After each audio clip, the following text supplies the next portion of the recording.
Mae Gofal Cymdeithasol yn darparu cymorth i bobl o bob oed sy'n byw mewn cymunedau ledled Cymru, ddydd a nos, bob diwrnod o'r flwyddyn. Mae pobl yn defnyddio gwasanaethau gofal a chymorth am wahanol resymau. Gallai fod i gael cymorth i sefydlu amgylcheddau diogel a sefydlog, i reoli eu iechyd corfforol a meddyliol, neu i fyw'n annibynnol. Gall gofalwyr di-dal sy'n darparu gofal a chymorth i aelodau'r teulu neu ffrindiau hefyd gael mynediad at ofal cymdeithasol.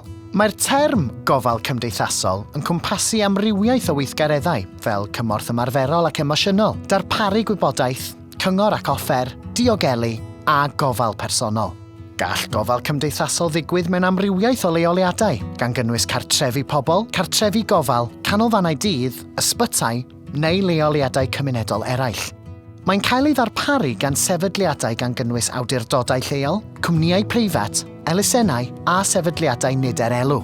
Caiff cryn dipyn o ofal ei ddarparu gan ofalwyr di-dal hefyd. Mae degau o filoedd o weithwyr proffesiynol medrus a chymwys iawn yn gweithio ym maes gofal cymdeithasol mewn mwy na 75 o wahanol swyddi.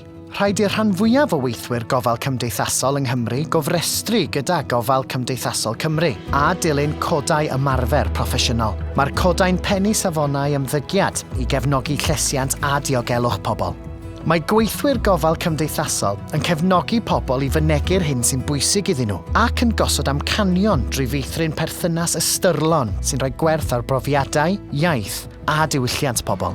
Maen nhw'n cefnogi pobl i nodi a gwneud y gorau o'u cryfderau personol, eu sgiliau a'u rhwydweithiau cymorth gan gynnwys teulu, ffrindiau ac adnoddau yn eu cymuned leol.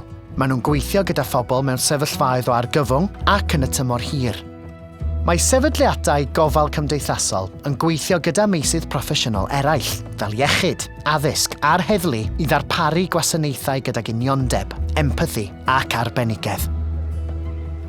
A social care worker to me would be amazing, fantastic and caring. And help me live a normal life. I gael rhagor o wybodaeth am ofal cymdeithasol, ewch i gofalcymdeithasol.cymru. Hoffech chi ddilyn gyrfa ym maes gofal, ewch i gofalwn.cymru.